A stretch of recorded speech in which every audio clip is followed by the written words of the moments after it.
for online betting. From the earliest odds to in-game live betting, BetOnline provides you with all the action and the ability to watch the games as they happen. With the largest selection of odds on everything from football, NBA, and college basketball, NHL to UFC and MMA. Head to BetOnline today to get in on all the action with America's most trusted site for online wagering. BetOnline, the game starts here.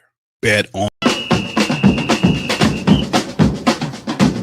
Who that say they gonna beat them Saints? Who that? Who that? Who that say they gonna beat them Saints? Who that? Who that? Who that say they gonna beat them Saints? Who that?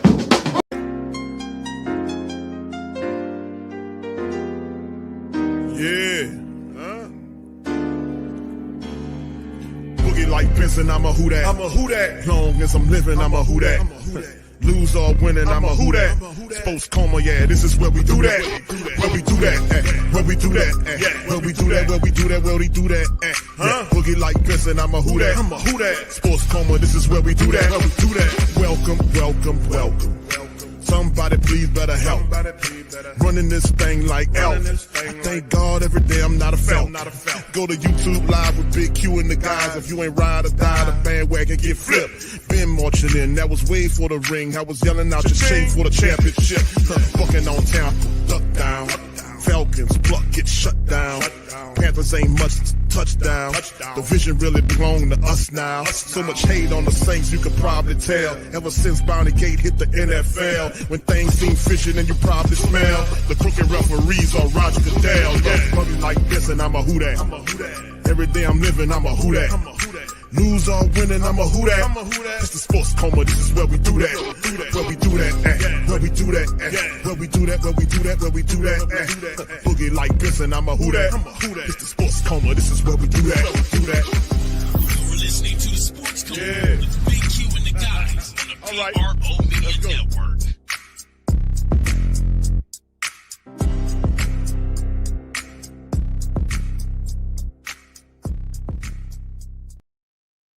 All right, shout out to the fam, man. Appreciate y'all, man. Big ups to the family, man. We in this thing, Sports Coma, representing the mighty Who Dat Nation Christmas Eve installation. Much love to y'all, man. Welcome, welcome, welcome. You're now rocking with the Sports Coma with Big Q and the guys, where we have intense, entertaining, educating, and enlightening sport talk from your favorite sports fam. And man, it's Christmas Eve. Much love. Hope y'all guys are having a fantastic day, man. We up in this thing, man. Listen, yo, and I think I've done this quite a few times over the many years. We did a pre-Christmas installment of the Coma. This one, you know, we're just gonna sit back, chill, and kind of go over a few things on this episode of the show. But man, I feel kind of inclined to kind of bust one of my favorite Christmas songs on y'all, man, and in celebration of the season, you know, for that, man. Shout out to y'all, man. Bet y'all didn't know Donny Hathaway had a music video for that song, huh? They did it well after the fact, man, but as I just felt inclined, man, to kind of do it. That's one of my favorite all-time songs, man, Donny Hathaway. When I hear that song, I know what time it is, you dig? So much love to y'all. Appreciate y'all for being in the stream, man. Much love. I see y'all, man. Appreciate you out there. Levon, I see you, fam. GM Kev, Young City 9 Row. Big ups to y'all, man. I see you. OG Jerry, Brother Slim in this thing, Hemisphere as well. King Chosen One, Kevin Johnson. Big ups to you, bro. Quavadius, what's up, bro? Bullet Family Travel Vlog. What's up, y'all? Appreciate you. Chantel, what's popping, Queen? Appreciate my ladies, the queens out there as always. Who that Chris? What's up, brother? Appreciate you. Can you to you. Marcus, big ups to you, man, as well. Ty, I see you, fam. Appreciate you. As always, big ups to all you guys, man. And listen, man, even though we are a 5-10 ball club, man, this is, and I've often talked about the growing pains associated with making the correct changes, right? And we're going to go over some stuff. I got some stuff tuned up. I'm going to play for you, but I'm also going to go over some articles and stuff and kind of get more solution based. And that's what I do. I often talk about the things that's wrong with the team, but also I also get into the aspect where we then cover and talk about exclusively solutions and how to fix this thing. But I'm also realistic on the approach. I don't see a fantasy situation occurring where I think Mickey Loomis has the answer to any of these things. I'm just going to keep it all the way funky with you. I'm just going to be honest with you. The guy is responsible for all this, and he doesn't have the proper temperament needed to fix it. He doesn't. But in the end, I think I have faith. I don't have faith in Mickey Loomis. I don't have faith in the Saints organization, but I do have faith in you guys, and that's enough to make a change, if you know what I mean. So we're not really too much inclined about it, but let's get into it, man. We're gonna start off with Rizzi. Rizzi had a interview today where he kind of talked about some of the stuff. He had an opportunity to go over the film. I don't usually pop up on Tuesday, but it's Christmas Eve, and there's also specials on the Patreon stream for the family members, the YouTube membership family, and the Patreon champions. We do have the All 22 study up there for you guys, entertainment, lock content for the fam tonight. But like I said, man, we went over it. It was pitiful. It was pitiful. The offensive line never got off the plane. It was terrible. And I pinpointed, I talked about how Cesar Ruiz is Cesar Salad Ruiz. He's constantly beat, always Swiss cheese, always beat. Guys were slow to the party. They were dumb, false starts, pre-snap penalties, not knowing who they were supposed to block. And this was the 5 starters in the third game that they were back before they started hitting on injuries and missing. So, I mean, I don't sugarcoat it. This offensive line is pathetic, man. The tackles are young. I can give them some grace because these are young guys, inexperienced. But you got guys like Lucas Patrick, who's not a real starter. He's a backup. He looks just like a backup. Eric McCoy is melancholy and weak looking, fragile at times. No leadership on the line at all. And then the right guard is Cesar Salad Ruiz, who had 1 year and he just gets beat all the time. He's out of position. And I'm just sick of seeing it, man. I'm sick of looking at the tape. And I don't see how these gentlemen can look at the tape and say, oh, we got a chance, and not fix the fact that these linemen are dumb, man. I just don't understand, man. Maybe I'm a little too rough and rugged. But I figure like how the offense didn't show up at all yesterday at all, then they shouldn't even got paid yesterday. How about that? How about that? How about you don't get paid? We don't pay you for nothing. How about we don't pay your ass because you didn't even get off the plane? How about that?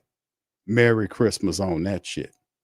So anyway, let's hear from Rizzi. I ain't gonna listen to the whole damn thing, but we're gonna play some of this and then we're gonna move around. Here we go. Come on, Rizzi, let's go. Saw on the film, it was quite frankly pretty much summed up with what I said, last night. I will say this, anytime you're in a situation like this, naturally we got eliminated from the playoffs during the trip. And so, I know the question was asked to me last night about, just effort. And, it was the first game that we, certainly the score wasn't very competitive. So I was just, really looking for that on film and really couldn't find it. I saw a lot of great effort from guys. Stop the cap. We just didn't. Man, come on, bro. Come on, bro. Come on, man. Come on, brother. Come on. I was just, really looking for that on film and really couldn't find it. I saw a lot of great effort from guys. We just didn't execute well. So how's it great effort then? You see the double speak? That's why I was telling y'all, man. This guy, and I heard family members say he's just a passionate Dennis Allen. It's like, what?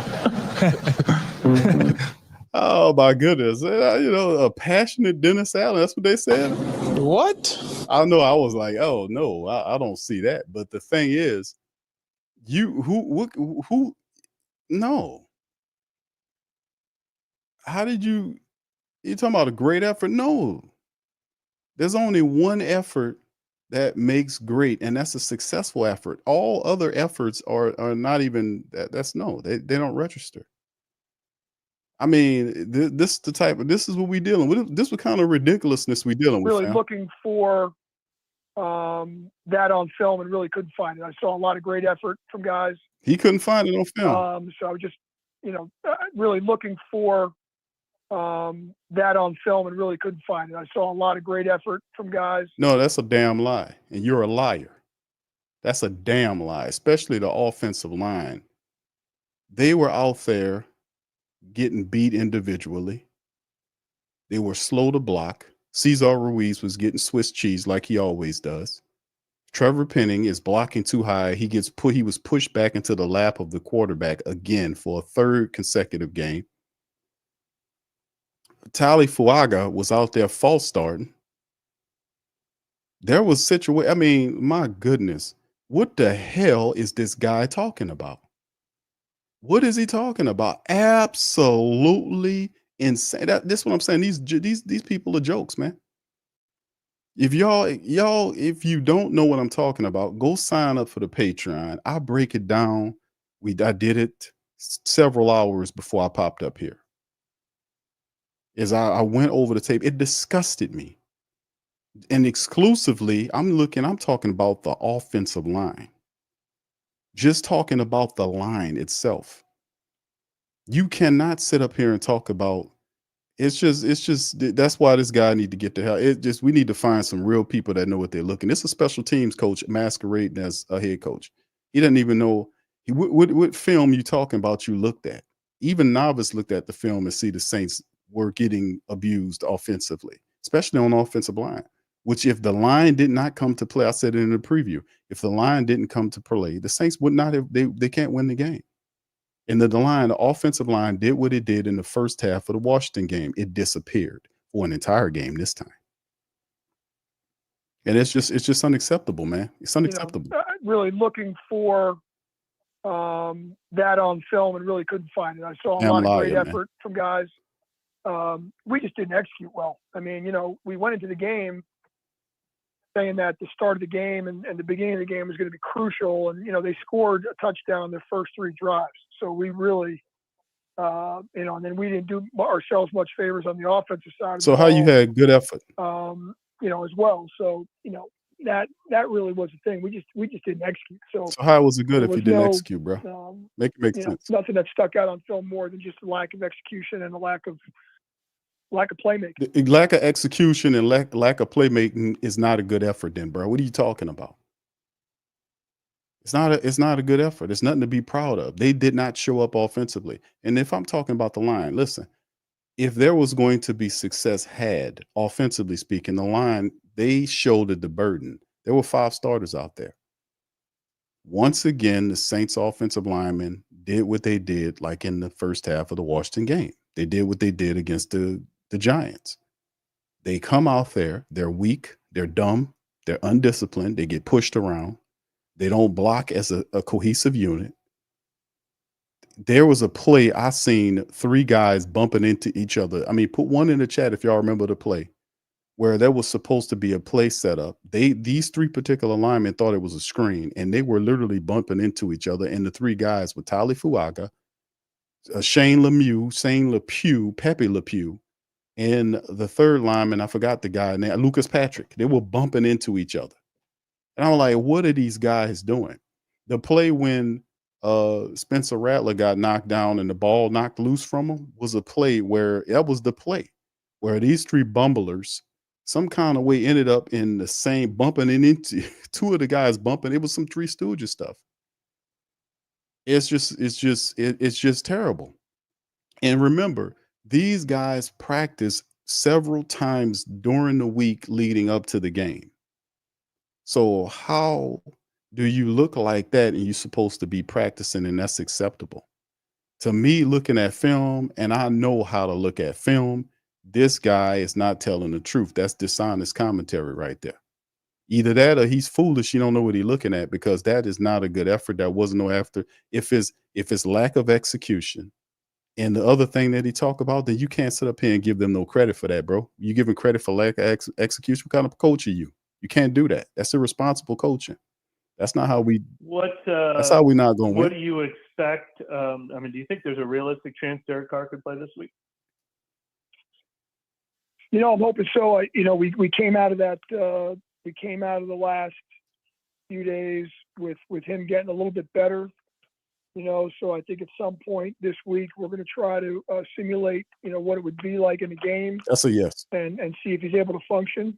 And so if we can do that and he can get in there, and like I said, all the factors that go into it, can he protect himself? Can he protect the ball? Can we function on offense? All that, his the way he's attacked the rehab and the PT and all that has been impressive. That's a yes.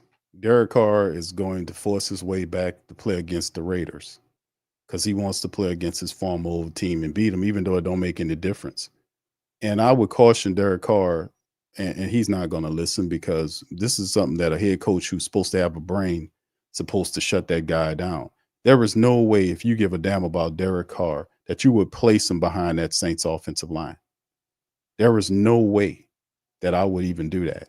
And then they're going to roll out the same guys. I mean, McCoy's banged up. I don't know what he's doing. Lucas Patrick is banged up now, so they'll circulate the poor, terrible backups that we have in there that don't know what they're doing. I don't know why these guys are on the team and why we didn't attempt to find better backups. It's been the entire season we've been finagling around with these people. So Derek Carr is going to come back. I would caution Derek Carr not, because it can be catastrophic for you if you get back in there. And then the odd thing and crazy thing about it is that if Derek Carr does play in the Raiders game on the short week and he gets knocked around because the Raiders going to knock it, because that Saints offensive line, I would not trust it at all. And they get back there and sack him and hit him hard and fall on him, and that wrist is still, that's a fractured wrist with a cast on it, shot up with dope pain with painkiller. I call it dope.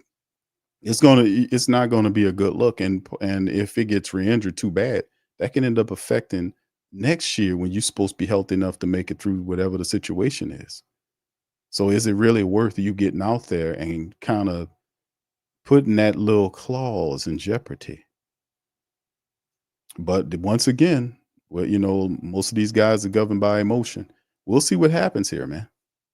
But that's enough of Rizzi. I care not to listen to him. As more games expound and you get to hear more and more of the rhetoric, you understand that if accountability is not at the forefront, but you can blow up punters and throw your damn hat down and your headphones down, blow up a punter and embarrass him on the play, which didn't mean anything because it was called back because of a holding by the giant player. The punt returner went for a touchdown that game, and he blew up because the guy went inside as opposed to outside to make the tackle, right? You blew him up. Kamara had to save him, that kind of stuff. You don't do that to nobody else except for the rookies. You don't go up there and blow up Cesar Salad Ruiz and none of them offensive guys. He damn sure don't go over there and do none of that. Has no insight, no ability, no plan on how to deal with whatever's going on offense. Just whatever you guys say we're gonna do, and that's why we don't need that kind of character. We're gonna send you after this season over where you can go back to coaching on the special teams, man. That's why you never was at this level, because you behaving like the guy before. You can't do that. You got to have some leadership and not just a big fat mouth with a red face yelling at everybody and jumping up and down on the sideline. It's more than just. It's just more. I'm sorry. What? I know. All right, but anyway, let's keep it moving, man. Let's move on to this. I thought I'd share this with y'all too and introduce y'all to this gentleman. How about this guy? This is a gentleman right here. This is the team president, Mr. Dennis Lauscher. Dennis Lauscher is a very busy man. He's the president of the Pelicans, the president of the Saints, and also on the board of directors for 47 hospitals for Oshner. So how in the hell does he have time to be able to fulfill his obligations to the Saints and the Pelicans? As you can see, his leadership, if you call it that, is severely wanting or lacking rather, because both teams have 5 wins apiece. The Saints are 5-10. The Pelicans are 5-25. And that's it's a common comical question that I've been asking over the last several streams about which team gets the 6 wins first. Is it the Saints or is it the Pelicans? Isn't that funny? The correlating factor is this gentleman here. He is the president of both teams, despite the fact that he doesn't know much about basketball or football, but he knows how to make the business work. This man here is totally outside of his scope. He needs to be rebranded properly, and the Saints need to then hire a proper president of operations, not a guy that does business in terms of get the deals line up and all that. But then again, the Saints are letting you know what they care more about, right? More about the business side, and as opposed to the winning side. When they over-rely, there's no accountability, and so on and so forth. So Gail, you already know Gail, but this is the sneaky man, the quiet man. That's the boss of Mickey Loomis that you don't often hear from. Let's listen a little bit to Dennis Lauscher. This comes from a press conference that was at the NFL owners meetings earlier this year. Before we feel that in New Orleans, and they feel that in New York. So we're feeling good. Any requested revisions or anything like that? I know you guys felt like the facility obviously has been upgraded. Oh, the NFL is very excited with the new facility, a new building. They're very excited with the renovations we've done. Very happy with the progress we've made, and so are our fans. I would tell you one thing, that we talk about is that we have a number of new events coming to the Super Bowl with the NFL that were different than the last time we hosted. And so I think the focus is really on getting the community to come to the game or be involved. And if you're not involved in the game, be involved in the things that are ancillary to the game day experience. And there's a lot of focus on that, a lot of opportunities to participate if you're a New Orleanian or a Saints fan or in the region. And so I think that's going to be different. I think that's going to be outstanding for our community. That's the focus. The focus is to get you involved in the game day experience, And how is that going to happen if the team is losing, regardless of the fact the Saints feel like they can still promote you and prompt you to come out to the game? This is what he does. He don't know nothing about nothing else, but he knows how to try to trick you into coming down to some of these games, though. It's tough to get into a permanent rotation every 4 or 5 years, 6 years. Yeah, I don't, 4 or 5 years. I don't know if anybody's in a permanent rotation 4 or 5, even 6 years. It seems like that rotation, seems to be growing as new facilities come on board. But I'll say this, and consistently, time after time after time, you can continue to hear that New Orleans is at the top of the list of cities where people want to come, and sponsors want to come, the media want to come, obviously fans want to come. The New Orleans Saints continue to be one of the biggest draws for visiting fans. Other teams see that. So it's a great game for the city, great opportunity for the city, and look, this is hospitality is what we do. So we do it well, and I think we're going to continue to be in that rotation. Now, football-wise, I know you don't do all the football stuff, but how do you see this franchise going? Okay, now did you hear that? Let me slow it down because watch what and JD actually says it. Listen to this, and this is the part where I want y'all to pay attention because y'all think I'll just be saying some shit. But people that have been listening to me for years know that I speak the truth. Listen to what JD asks him after he finished prattling on about this. It's a great game for the city, great opportunity for the city. And look, this is hospitality is what we do. So we do it well, and I think we're going to continue to be in that rotation. Now, football-wise, I know you don't do all the football stuff, but how do you see this franchise going this offseason with the additions made? Did you catch that? Put one in the chat if you just caught what he just said. Did you catch that?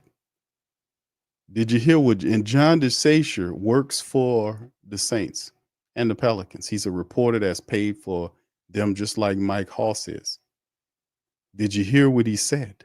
Let me play it one more time. Football-wise, I know you don't do all the football stuff, but how do you see this franchise going this offseason?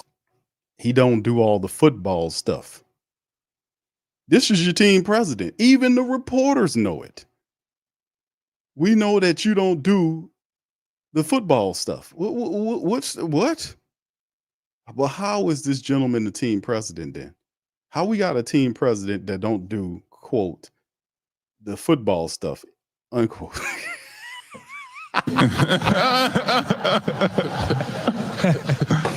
What? I know, man. That's crazy.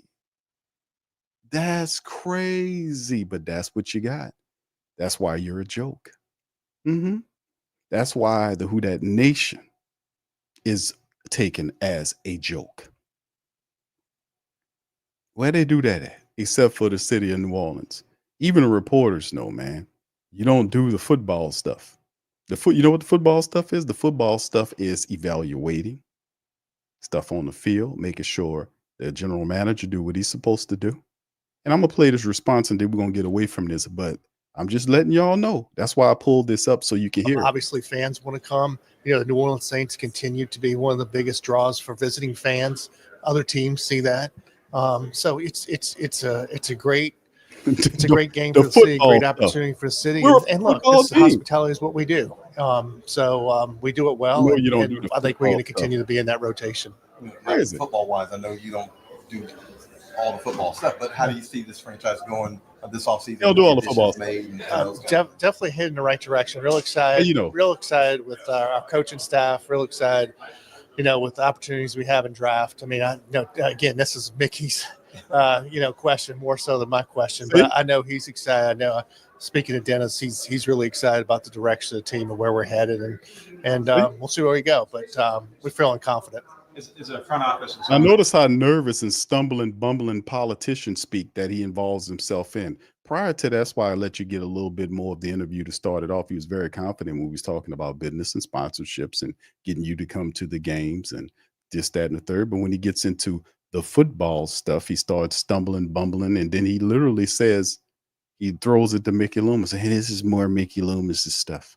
How is this guy Mickey Loomis's boss? How is he supposed to use whatever he knows, which he don't know nothing about football on the field is the point. How could he oversee Mickey Loomis? How could he be Mickey Loomis? He's literally Mickey Loomis's boss.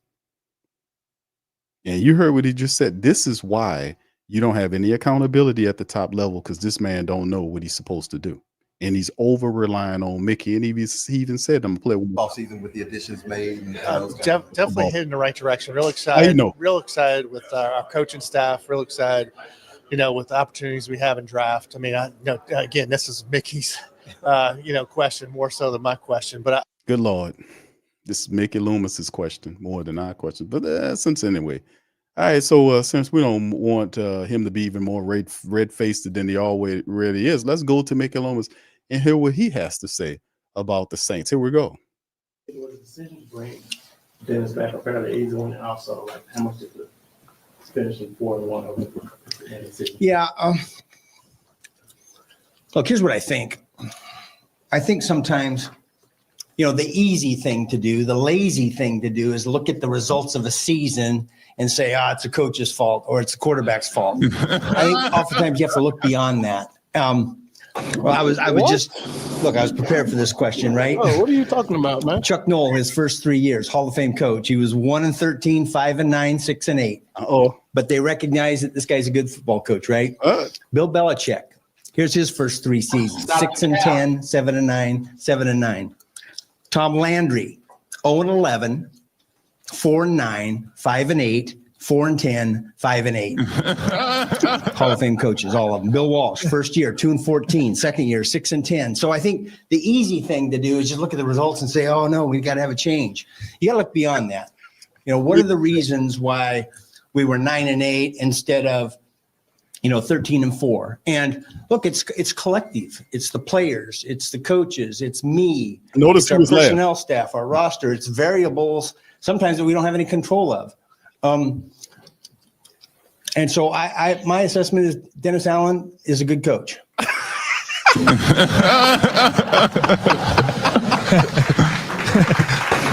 What?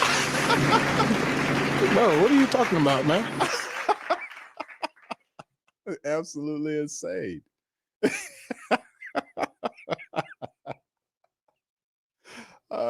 Listen, man, let me tell y'all something, man. This aged perfectly.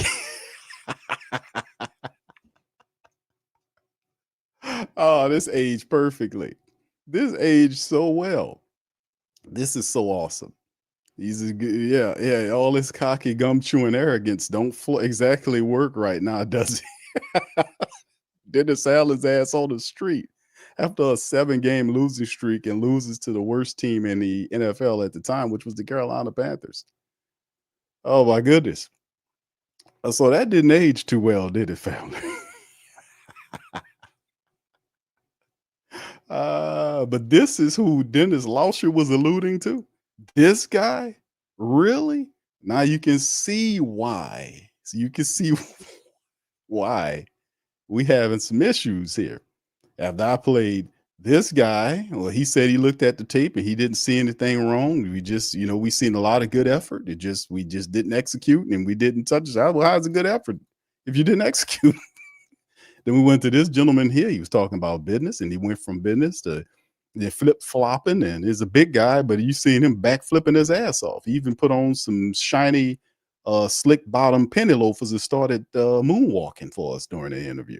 And then he leads and alludes to this gum chewing clown who has absolutely no idea of what's happening with the team. He's actually the architect of the destruction of the New Orleans Saints over the last 4 years. It is in that he is the main reason, the main arch villain of the saga while the Saints' house is on fire. He sits there as smug as he can be. I got the right answers. Yes, this guy here. He's a good coach. I guess all them stats you prattled down about Bill Belichick and Walsh, how's that doing it for you, buddy? Huh? You still feel the same way? About Mr. Dennis Allen? Terrible. But in the end, this is the point. The point of the matter is I show those things to you not to depress you, but also but to follow up with solutions, because these people are the problems. You are built wrong. The Saints are built incorrectly. You cannot have a owner who's a brand ambassador. She does all the charity work, that doesn't know football on the field, then have a president of football operations who doesn't know anything. And even the reporter says, we know you don't know about, quote, the football stuff, end quote. The stuff that helps us win. But he over relies on this guy right here. And this guy is the problem. And these two other people are problems too. But you can't have one dude steering the ship like this. You need a committee approach. And we have to have a president of operations who knows football. I got some options for y'all tonight. We're going to go over a few things. We're going to go over some articles and a few other things. But also, before we go there, let me answer this question right here. We're going to talk about it. And Brother Gundam was the one that inspired this show, because I would just be chilling and having a couple of sips or something. But I said, let me talk to the Who Dat Nation, because Brother Gundam, shout out to you, bro. Inspired tonight's stream. And, I was thinking about doing something, maybe a little bit here. Not so, just a little few thoughts here or there. But Brother Gundam, shout out to that brother. He threw some stuff out there. And I said, let me go ahead on and do this here. His comment to me, or question rather, was cute. Can you address the future of this team? Also, can you address the QB situation? I really like Ralph. Also, you've been spot on about the QB talent, like Hurst and he says Jalen Hurst, the QB of the Bills and the Ravens, Josh Allen. We talked about him. We talked about Lamar Jackson. There's a couple others. Just want to know your take on, should we move on from Rattler or be patient? Now, we're going to kind of answer a lot of that throughout the day, but the quick answer to that, not to prattle on too long, is the future of the Saints team is right now undecided. And the reason why I'm saying that is because there are rumors that a change in it at the top in the administrative level of the team supposed to happen. How solid are those rumors? I don't know. Shaky. Not as strong as some of the things that I usually hear or get on the side. But I do realize there are some rumors out there. But it can be enlarged or grown with your help. The Who Dat Nation, the diehards, those guys, the intelligent people. It can be helped to manifest even quicker, if you know what I mean. And I'm saying that because their change is based upon your amount of dissatisfaction. You see, it's all based on you. I've not been, quiet about that. I'll always shoot at the dynamic. Two things I often rail against: the fan comment, when them calling you a fanatic. I think that's disrespectful. It's more like a zealot, like calling you a zealot. Like you can't, I just don't like that. I don't like the term. This is a disempowering term. I like supporter better, because it does show you as a person of control. You have the ability to decide on what you're going to do, if you're going to give support or not.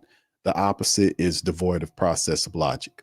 So I've liked the empowering term more. The other thing is the fact that I've often talked about your power dynamic in relationship to the team with that term. Your relationship, you could move mountains if we operate as a collective. We can move mountains. That's what it's all about. It's all set up for you to be disenfranchised, for you to be broken apart. And that's not because of you. They sponsor and put people in between you to cause dissension. They do this all the time. They do it. I remember I shared something with the family members on Patreon. It was a dude who was a informant. His name was Darthard Perry. Put one in the chat if y'all ever heard that name. He was doing stuff for years against certain groups and getting paid really handsomely too. Some kind of way he had an attack of a conscience.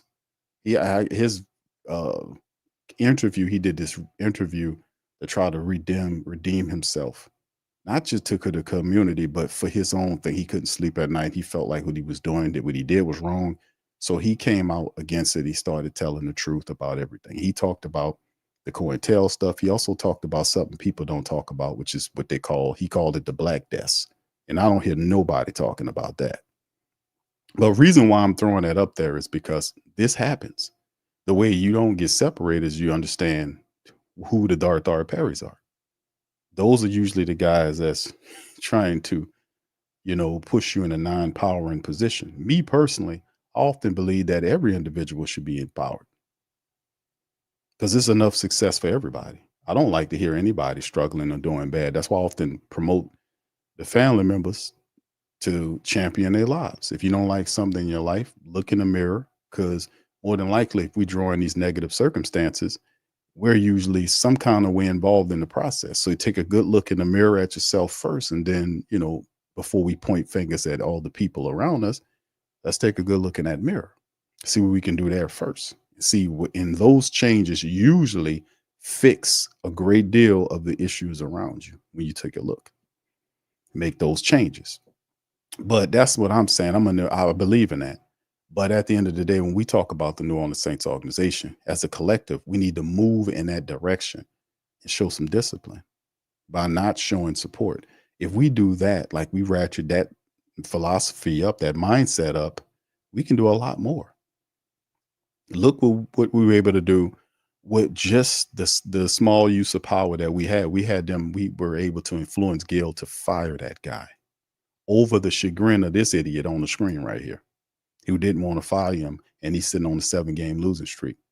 And the reports came out that she fired him because of you, because you said enough is enough. So it matters not how much money they believe they're worth or how much it is. At the end of the day, it all grinds to a halt if you say no. That's how powerful you're at the beginning. You're the genesis of it. You're not the end. You're the beginning of it. That's what I'm saying. They cannot operate it without you. They need you to be there. But if you're there responsibly, you have the right set of protocols or directives for them to follow, they'll snap to it, and they'll clear out the filth. They'll clear out the incompetent people. They'll move them out of the way to appease you because they know that you fed up. And that's that leads me to that situation. We need to get even higher on code. We got Dennis Allen out of here.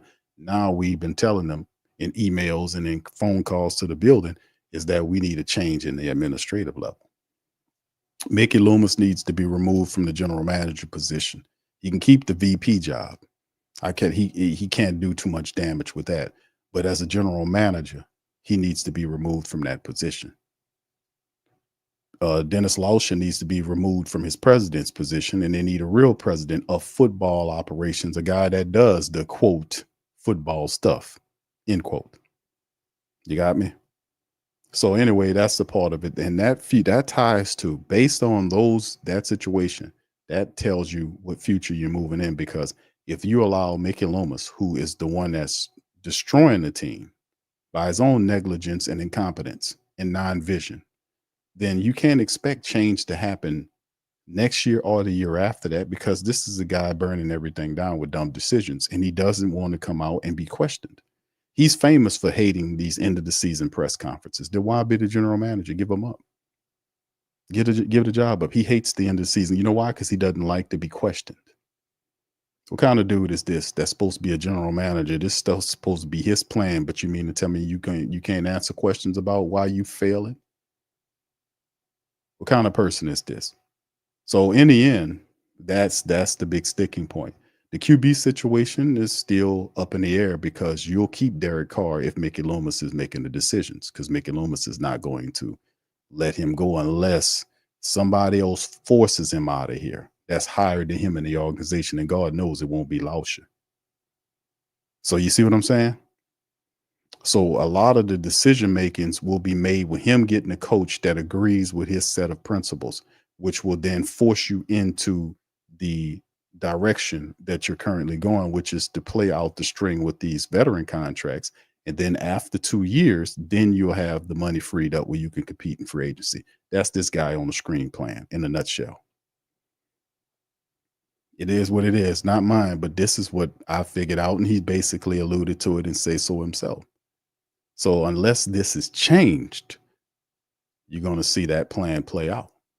So I hope that kind of clears some stuff up with you, my brother, on that. And we're going to touch a little bit more on it. But anyway, let's hit this article right here, man. Let's hit this article right here. It says Monday Night Football. Shout out to, I think this, Darren Gray says from the Saints Wire. Shout out to the Saints Wire, man. John Sigler. And Monday Night Football should serve as a sign to Saints ownership. It's time for an overhaul. He's saying it's time for an overhaul of the team. Now, let's see what he's talking about, right? Saints lost in a miserable fashion to the Packers. We know this. The changes, he says, those chances have to start Darren Rizzi and could extend all the way to Mickey Loomis. The roster isn't good, and that's the fault of the general manager. True. Loomis' future is difficult to predict, but there isn't much more Rizzi can show to prove he should be the Saints' next coach. I disagree with that. Hell no. You just hear this interview I played.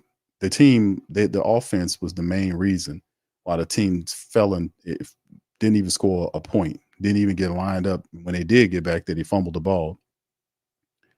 And no, Rizzi's definitely not the coach. I've did my own evaluation, and he's wanting on he doesn't know enough about the offense. He's not a full-time coach, and there are way more qualified people out there to take the job. But Rizzi would be your coach if you're if you're Mickey Loomis, because he will keep those directives that Mickey likes. It should not be Darren Rizzi. He's not an NFL head coach. He's not. That's why he spent the majority of he's just an old man. Not old man, but he's older in life.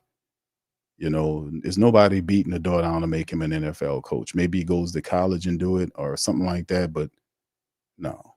This man's not an NFL coach. No disrespect to him. But he's not. Let's just keep it all the way funky, man. We've seen enough. This is the moment for complete new image. It's vital that Gil Benson see that. After the Peyton departure, Dennis Allen took over the name of continuity. It was questionable but logical decision at the moment. Taking the same approach this hiring cycle would be beyond questionable and illogical, because what are you looking to continue? Right? Dennis Allen took in the name of continuity. Yes, and I agree with the writer here, because this is the focal point of a non-imaginative mind. Like, you want to keep cycling back to the golden era and golden time. This is a person stuck in the time warp. This is a dinosaur-minded individual who doesn't have a futuristic outview to look ahead and say, hey, man, let's try something else. We've tried that. We've reached back to Dennis Allen. That was a miserable failure. Why are you doing the same things over again? Looking to get a different result. That is the literal definition of insanity, because Mickey Loomis is insane. He really is crazy. He's out of his mind. This dude is out of his mind, man. There should be no desire to keep it in-house. And I agree, because you need new voices, new perspective, new vision, new direction. Moving from Allen to Rizzi gave you those things in small doses, but small changes won't get you where you want to be. Monday night game is an example of that. Poor discipline, clock management, tackling were all on display at different moments. Maybe you wouldn't have gotten close to the comeback against the Commanders with Allen. That's a small change, but Rizzi isn't the guy to beat the Commanders either. Rizzi still hasn't defeated a quality team, and a near comeback can't be a headline on his resume. The Saints need new leadership. That conversation can extend to general manager, but for now, we'll keep it on the sideline. So I agree with the man with that, man. Shout out to Mr. Gray, man, on this article, because it puts into, not in a long drawn out way, but it puts into focus some of the situations that the Saints have to face. for change to happen on the horizon, you got to move these other guys out of the way. And it's Mickey Loomis is the issue. Not to mention how he tore up the team salary cap situation. That's a whole nother thing at all that kind of put us on this path. So what are we looking at here? Kai Hartley's obviously a guy that can help out, but how about 20 potential NFL general managers? Let's look at this one right here. Shout out to AZ Sports, man. This is time for the NFL year that haven't, teams that haven't been successful started thinking about the future. The Jets, for instance, have already fired general manager Joe Douglas. After our list of potential head coaches, let's do a similar exercise with executives in line to be general manager over the next couple of years, right? These are a few names. Now, we got Kai Hartley. We got Kai Hartley here, and I like him, but these are some other names, right? Brian Gaine, Buffalo Bills assistant general manager. He was the Texans GM for 2 years, and things went south in his relationship with Bill O'Brien. He built a good roster and helped Brandon Beane do it again with the Bills. The Bills have been phenomenal. Let's just keep it all the way funky. They had their little funky period where they were, out of contention, but the Bills have been a strong team. Coach McDermott has done a really solid job with the Buffalo Bills. They're competitive, and they get to the playoffs, and it's just they need to take the next step. But they've really, installed a pretty good team to compete in the AFC year after year. You got to give them their respect on that. Reggie McKenzie, the Miami Dolphins senior personnel executive, another former GM. He was the Raiders' top guy from 12 to 18, but lost space in his final season with Gruden. I don't know about McKenzie, Mr. McKenzie. We don't need another Raider guy here. God knows that. Matt Graw, the New England Patriots director of player personnel. Matt Groh was the top executive behind Bill Belichick in his final years of his tenure, even though he was surpassed by Elliott Wolf after Bill Belichick parted ways with the franchise. Groh is still a respected talent evaluator, which is another thing that we would need because we kind of been slipping on that with our guy there. What's his name? I forgot the man name already, but Phil Savage, the Jets interim GM. Savage has a big track record being the Cleveland Browns general manager from 05 to 08. He was also the GM for the AFF's Arizona Hotshots 2019. He's since been with the Jets as a senior personnel advisor and was promoted to interim GM after the franchise fired Joe Douglas. And there are a few other people. You got George Kokinis. He's the vice president of player personnel for the Baltimore Ravens. When Horowitz left the Ravens to become with the Chargers guy, Kokinis was promoted to become the top guy under Eric DeCosta. He's been with the franchise since 91, first in Cleveland and after relocation to Baltimore. Think about the things that Baltimore did. You had DeCosta. You had Newsom there for years. And remember, you had a guy like Newsom who was a phenomenal GM. He kept the Ravens, he won championships with them. He just had the key. He knew how to build a good team. He knew how to keep the defense strong, the offensive line strong, a running attack. And he did a wonderful job. So we're just kind of looking at, these are some options outside of Kai, and some of these guys, you're looking at them being general managers. Some of these dudes can ultimately be, a potential president of football operations. So kind of look at them in twofold type of deals because some of them have really good resumes. Let's look at Glenn Cook from the Browns, assistant GM, VP of player personnel. He worked for the Colts, the Packers before arriving in the Browns. He survived the Sasha Brown and John Dorsey eras and has been promoted twice under Andrew Berry. Andy Wild from the Steelers, assistant GM. He has worked with the Eagles, Steelers since Joe Douglas firing from the Jets and has been mentioned in potential candidates. Trey Brown from Cincinnati, the senior personnel executive, worked for the Patriots and Eagles, then left to the NFL to work in the AAF and the XFL. He got back to the NFL in 21 as the Bengal scout and was promoted to current role. Ed Dodds from the Colts, assistant GM. There's a bunch of these guys. Morocco Brown from the Colts as well. And Champ Kelly from Las Vegas, Will McCoy, Amir Clay from Dallas. I don't know about McClay.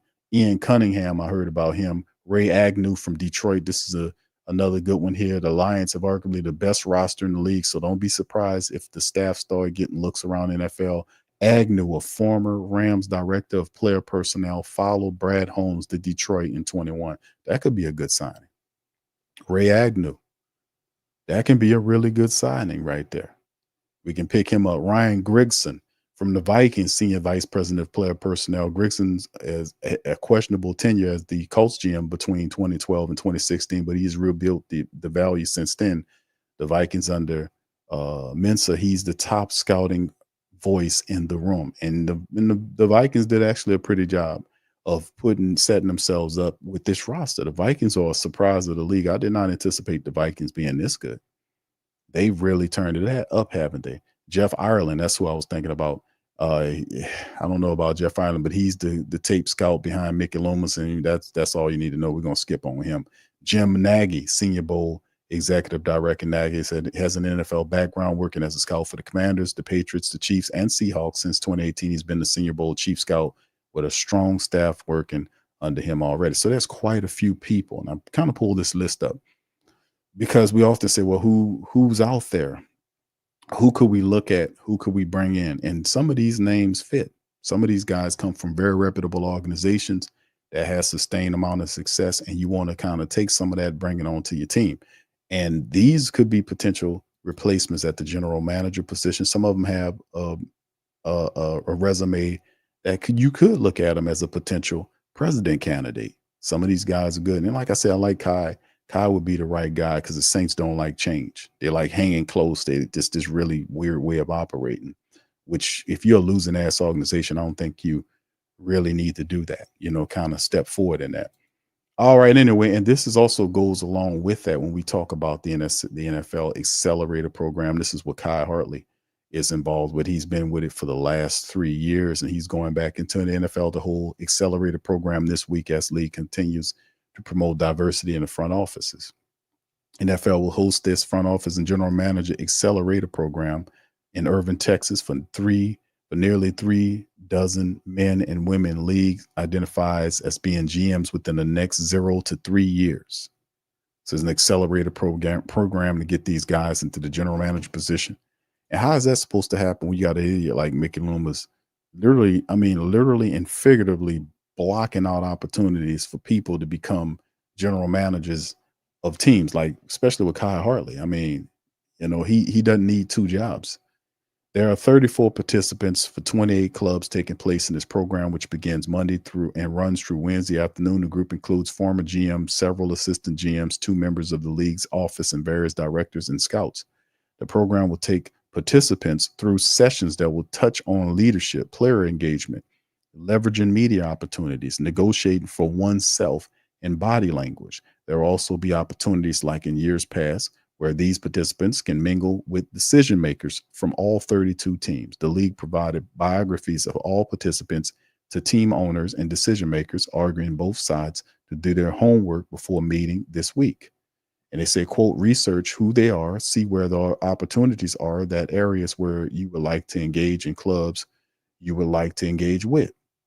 Jonathan Bean is the NFL Chief Diversity and Inclusion Officer, said in an interview with CBS, do your homework before it starts. The informal networking is a huge opportunity because you determine your own time, whether you're a candidate or whether you're a club owner, and very, very specific about who you want or who you want to talk to, right? Then it talks about it kind of breaks it down. It's got cocktails, meetings, and stuff like that. And in the past, the formal meeting has involved more than 30 tables in a large meeting room where participants go to 3 tables for 20 minutes. It sounds like speed dating, man. It's goddamn speed dating. This is speed dating for, because that's what it sounds like. You're in the big old room. You got 30 tables in a large meeting room. Where participants go to 3 tables for 20 minutes each, right? This year, the tables will be split into 3 rooms, so it's less crowded and noisy, and participants will go through 2 tables for 30 minutes each. So, I mean, yeah, it's kind of a speed dating thing for the NFL. And then there's a list of some of the names, man. That's a lot of people that's attending these meetings, man. A lot of people that's attending these meetings, man. Ray Agnew's there. That we just talked about, that Kevin Booth from the NFL League office. It's a bunch of people. David Blackburn, Director of Player Personnel for the Commanders. Who else is it? Brockington, senior scout for the Dolphins. Brandon Brown, his assistant GM for the Giants. Lamar Campbell, who's a development guy for Seattle. And there's so many people, man. Kai Hartley, as you see, Kai is here in the middle of it, is the SEP of football operations, assistant GM for the Saints. And there's a bunch of other cats in there too. So, yeah, it's a bunch of people. Mike Martin from the Lions is also Eric Stokes. There's a bunch of people here, man. So, I mean, yeah, you got an opportunity. And this is the thing. I don't understand how the Saints are in a situation where they feel like they can't afford not to take a look at at talent that we see there. So as a result, these are some of the changes. These are some of the names that I just wanted to share with you guys and talk about it. And if changes are going to happen on top of the team, it has to start there. And that will happen at the end of the season. So these ugly losses the Saints accrue, like the getting blanked by the Green Bay Packers, accentuates bad decisions made by Mickey Loomis and the team, which, listen, in the end, when the season is over with, all this is going to be a good promoter to help the Saints make the necessary changes. Because really, it's a negative feeling in the building and the vibe around that facility, because both the Saints and the Pelicans are two losing ass organizations. Not very much winning is going on. You see what I'm saying? Both teams are the aspirations that people have for the Saints, a team that's one of the oldest teams in the NFL, spent a ton of money on their quarterback and hasn't really gotten a return. There's been some very bad moves. Like one of the worst moves that we've had in around, outside of spending money on a guy like Marcus May. He don't pay off. You didn't come back next year with Will Harris, and he pays off for super cheap. That was a solid signing. But you look at what we did with the money for Derek Carr, it don't appear that was not a very good investment. It's a failing investment. The Jamal Williams signing was a disaster. Jamal Williams came here and literally didn't do anything for the Saints. You know what I'm saying? He had a game here or there, but the Jamal Williams signing was a disaster. That was a disaster. The money wasn't expensive, but at the same time, the Saints we just did not utilize Jamal Williams in the proper way, like the Detroit Lions did when he had 17 touchdowns in 1 year. My goodness, it was just not the same, So, and then of course you look at the draft. What we getting out of the draft? Free agencies. What we getting out of free agencies? Are we developing our draft picks to be future moves? What are we doing there? And then of course you then finish with the salary cap situation, where the Saints are currently sitting 50, $60 million in the red, and then have to rework several contracts to get back where they belong. Now I might take y'all throw questions in the chat, because often we talk about the quarterback position. And me personally, I don't think, they look at Derek Carr and say this, that, and the third about Derek Carr. I don't think you can trade Derek Carr. I don't think anybody in their right mind would take Derek Carr, simply because it's not a good contract to assume. We can criticize and make fun of Atlanta all we want, but Atlanta wasn't foolish enough to give a quarterback that kind of money. And then it's just a 1 year arrangement. Like they gave him like 180 or whatever the hell it is. But they drafted the quarterback of the future when they gave him the money, and he was just strictly a veteran move to get until you get your other guy ready, which it could possibly play that way. But they get from up under Cousins' contract next year. I mean, really, at the end of this year, they get up off the Cousins' contract, and Penix walks right into it. So, they just made a veteran move there, and that's fine, no being intelligent. But as far as the Saints are concerned, it's not that easy with Derek Carr, because you have, number one, you have to have a willing participant to be able to want to move Derek Carr out of here. And if Mickey Loomis is making the decisions, he's not going to want to do that. He's going to be your number one hater and keeping Carr here.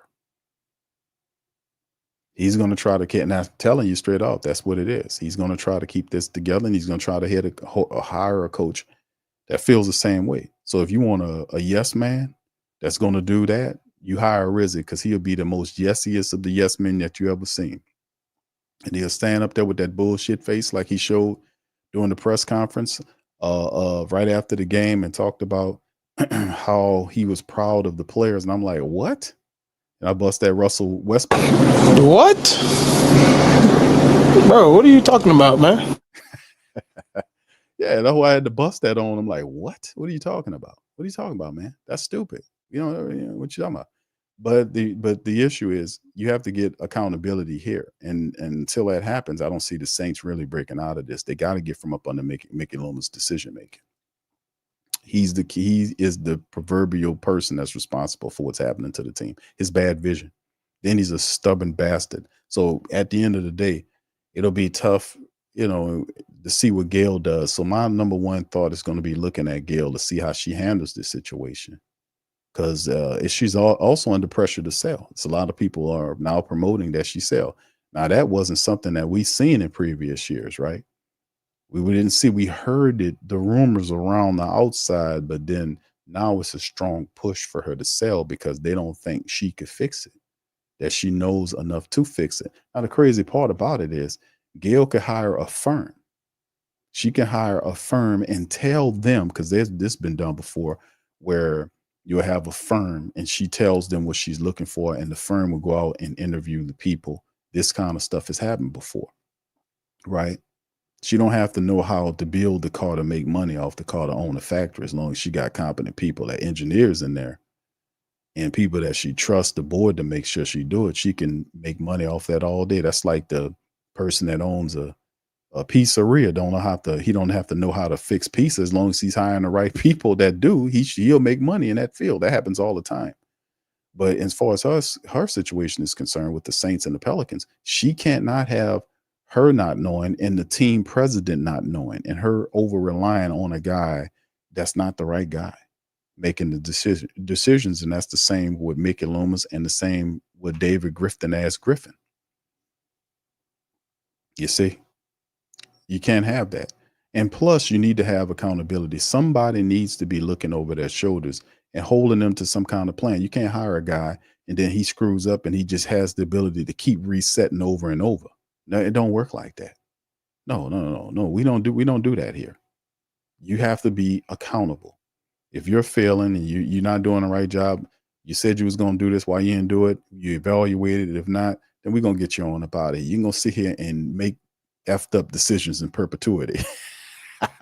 It's not gonna happen. We're not gonna let you do it. So at the end of the way we got to clean it up by not supporting this nonsense. That's the bottom line. It's my Saint and Pelican people. That's the bottom line. That's how that goes. So in the end, can Gail do it, man? Yeah, I think she can if she knows what the problem is.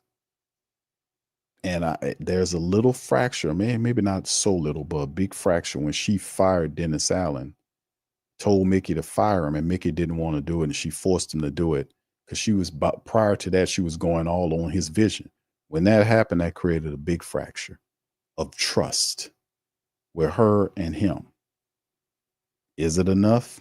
Well, it should be grown a lot larger how the season turned out, because Mickey Loomis, only thing he can go and tell her is that, hey, Gail, we had a bunch of injuries, which is what he said last year. He said it the year before. How you can't in Foreverland use the excuse over and over again to get you out of harm's way. And they give you a cheap or a free pass from accountability land. So we had a bunch of injuries. And the question is, so have these other teams. Everybody has injuries. You're not building your team to absorb injuries, because you still have to win the game regardless of whatever happens. And I would contest that a lot of the games that we lost, we had the personnel there. We had enough people to win, but doing the right thing, mentality-wise and intelligence-wise, really hurt us. Like what happened in the game with Green Bay. The fact of the matter is that the Saints offensive line, who was being counted upon, did not come to play. They did not get off the plane, but I guarantee you they wanted their damn money after the game was over with. They did not show up. They did not get off the plane, but they want their damn money though. See, and that right there just pisses me off right there. How do you get paid for? They shouldn't have not taken a check on that game. Them guys was crap. on that offensive line. Absolutely garbage.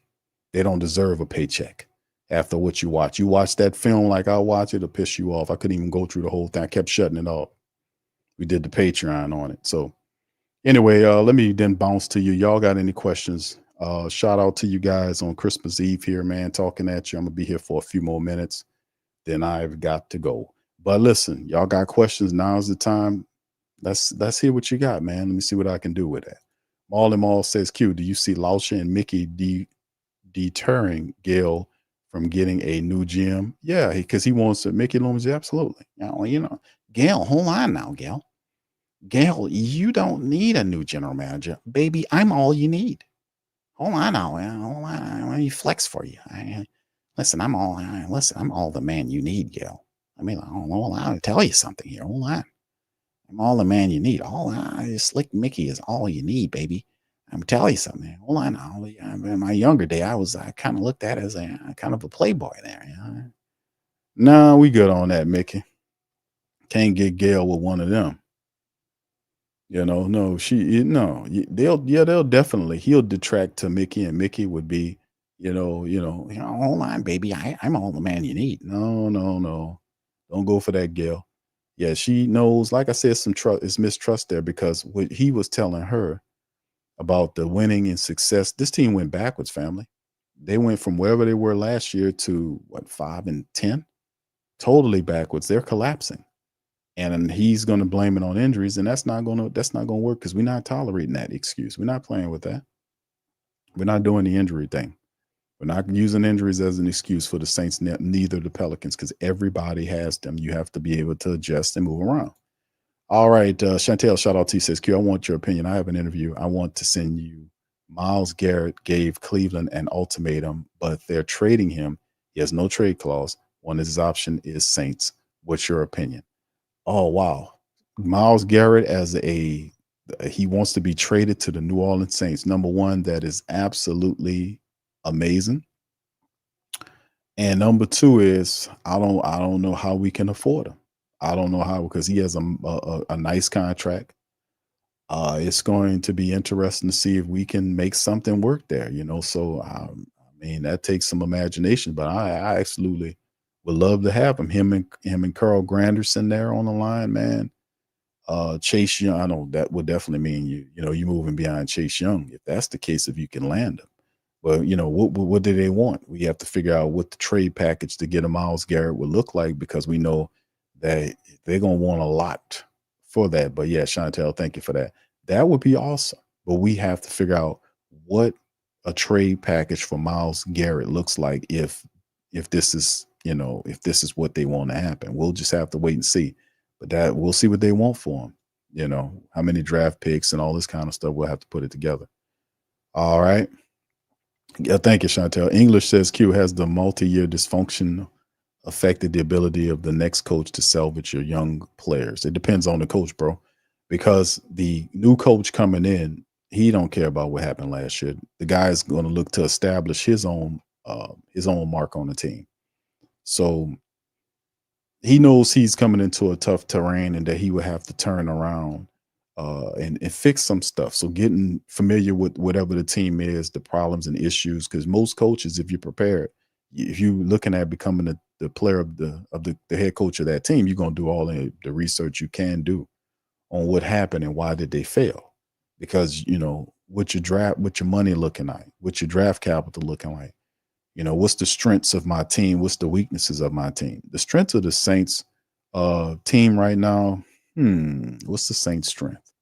They still have a lot of very good players that I like. Alvin Kamara is still a top player in this game. A healthy Chris Olave, we'll see what it look like. Rashid Shaheed is there.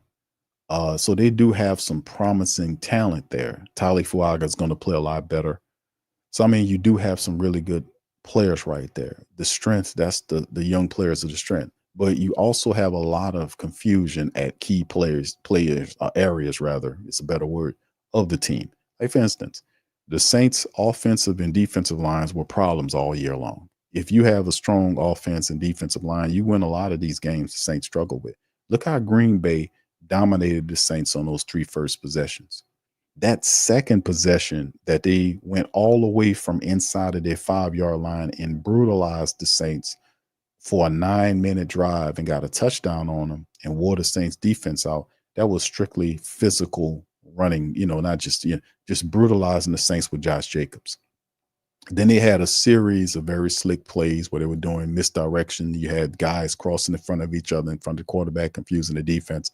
That was stuff that Clint Kubiak was supposed to do. What you seen a lot of what Green Bay was running was play. That's what Kubiak was supposed to bring to the Saints consecutively and consistently. It didn't happen. So you've seen a lot of really interesting plays, like the play where Kraft, the tight end, was lined up at the tight end position. Then you've seen Jordan Love in the shotgun. Then Kraft then shifts into motion because he double shifted. He was from the right side and he went into motion to the left side. Then he stopped right there like he was going to play tight end on the left side. And then he of the left tackle. Then he was on the left side there. Then he shifted again, went back into motion, and then got behind, got right up under the center. Then they snapped the ball. He became a running back and got the first down. Stuff like that is, very good and imaginative plays because it's constantly forcing the defense to pay attention to the motion going on. And every time that happens, the defense okay, they have to adjust to it. And you're hoping within that, that half a second or a quarter of a second that it causes them to think. And then you can able to take advantage of them. While they're thinking, you're reacting, you got them at a disadvantage because that's what it's all about. Instead of playing instinctually, you got them out there thinking what's going on here. And as they thinking, it slows the game down for them as opposed to them need to be read and react. They're thinking the offense has the advantage. And that's why all these misdirections and these movements, it forces the defense to think about what's going on. And while they thinking, the offense is hitting them with whatever they got going on. And they did that against the Saints. And really the thing that helped it, because that second drive, just to be honest with you, that second touchdown that the Green Bay Packers had, which was the 9-minute drive that they walked the ball down the field, would never have happened if it wasn't for one of the defensive linemen for the Saints getting the penalty to help create a short situation where Jordan Love was able to do a QB sneak and get a new set of downs, and then they just walked the ball with passes and running attack all the way down the field. For 9 minutes or something, they marched like 93 yards for a touchdown on the Saints. That was the second drive, but that was inspired by a Saint penalty that gave life to Green Bay. Because prior to that happening, Green Bay was going to punt the ball because they were backed up near the goal line. They wasn't playing that well with those plays, but the moment that penalty happened, it set them up where they were short, and then they got in the groove and they went down the field on the Saints. So in the building, when you're in somebody else's environment, you can't have all these stupid pre-snap penalties you've seen the Saints have, like Cam Jordan, encroaching on them and doing that. Tanu passing, encroaching on them, that kind of foolishness happening. You can't have that. Tali Fuaga false starting, Lucas Patrick false starting, all this foolishness going on. You can't do that in their building and expect to come out and win a game. You defeating yourself, because if anybody's in control of the pre-snap penalties, it's you. You control those, and we just didn't do a good job on it. But yeah, a real coach that's serious about winning, that's an organizational minded coach would not take a job unless he knew what he was getting into. He knew what the strengths of the defense are, or the strengths of the offense, what strengths of the team period is. Do I need a leader here? Is the quarterback I have a guy that I can trust in and work with? You see what I'm saying? Can I get this guy to work? But most of the time, if you're a new coach, you want a new quarterback. You don't want somebody else's, pardon my French, trash. You know what I'm saying? I'm not calling Derek Carr trash, but I'm just saying that's the term. You don't want somebody else's second hand, stuff. You want your own guy. So if you fail with your own guy, not somebody else's guy or player or whatever. You get me? But in the end, all I'm saying is that, yeah, a good coach gonna know what he's walking into, man, and he's gonna do the landscape, and he's gonna survey and make sure he gets the optimal success that he can have. And that's what kind of coach you want, somebody that's smart that can do that. Tuck said, "What's up, Tuck?" Says, "Q, any thoughts on Oregon QB? Sorry, Dylan Gabriel as an NFL prospect?" Yeah, that guy. A lot of people are is he coming out? Is he declaring for the draft? I want to say about Gabriel because isn't that I want to see does he have some more years of eligibility? I don't know because I don't know if he's coming out in the draft. I'm gonna have to look into it a little bit more because I don't know. Is he coming out of the draft? If he's coming out of the draft, did he already say that? I don't know. I'm gonna have to look into it. I know he's a hell of a quarterback, though. You know, he's a little bit. But that's the thing about him. He's a ball player. He's a little guy, though. He's like what? I don't think he's 6 feet tall. He's, I mean, maybe put some platform, put some platform cleats on him. But he's a little dude, but he could play. He could play ball, though. I ain't gonna lie. It's like Kyler Murray is like 5'7". I think this guy's like 5'11" something. I know he's less than 6 feet tall, but he could play.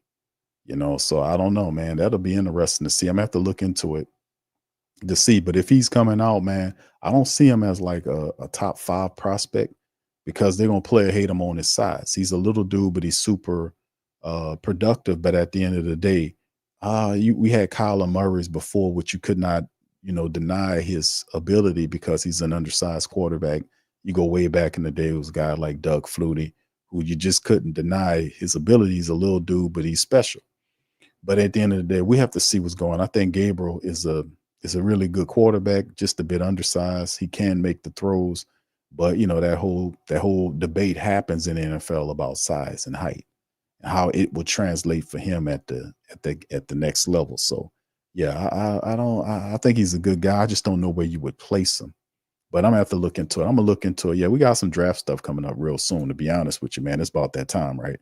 What's up, Randy? Shout out to brother Randy, man. Say, hey, Q, I think we need to get an offensive mind, a head coach who can unlock Rattler like O'Connell did Sam Darnold and Liam Cohen with Baker Mayfield. Yeah, quarterback whisperer is what you're hitting on there, brother Randy. That's a good one. I mean, yeah, I do lean on that side. People say, well, who you like? I like, I prefer to have an offensive-minded coach. Why? Because we've been having a lot of problems offensively lately. And then we just had a dumbass coach that was a defensive-minded coach. And it really didn't get us anywhere. He just basically said here and gave them a bunch of resources, say, this is for you. I'm going back over here in my office. If you need anything, holler. And then whatever mistakes made, he just stepped up and took the blame for him. He didn't make any changes like he was supposed to. As a coach, he didn't go over there and say, hey, man, you stink with these offensive play calling. Let me make this run game coordinator. Let me see let him call the plays and see how they switch up. And I'm going to holler at you in a week. Let me see if that changes. So he didn't do none of that. Didn't do none of that. I think John Benton needs to be called to the carpet of how these offensive linemen look. And Benton surprised me. I thought Benton, and he usually is a pretty decent offensive coach, but these guys are not playing. These offensive linemen not playing inspired. The backups are dumb and weak. The starting 5 guys make a ton of errors and mistakes. I just don't get it. But yeah, a lot of these guys need to be called to the carpet on how these players are performing. It's not, what's his face? Ty Grantham shouldn't be the only fall guy. Why wasn't they? I'm pretty sure they got a Ty Grantham on the offensive line. You get what I'm saying? They had a Ty Grantham over there screwing up, doing some stuff over there he had no business doing. Why we didn't demote from there? Because that guy didn't go over. He didn't touch that offense. We talking about the guy we got right now. The guy that goes, yeah, hold on now, we know. Listen, we looked at the film. I just told y'all, we looked at the film and I didn't see any lack of effort. When the guys played hard. We just didn't execute. We didn't execute because we waiting on Darren Carr. We didn't execute. No, man, get out of here. What are you talking about? And that makes you a joke. That makes you sound like a simpleton. That makes you seem untruth telling. It makes you look like a liar. It makes you look stupid. It makes you look foolish. To take pride in a team that didn't score any points, that got blanked 34-0, and you talking about you ain't see any lack of effort.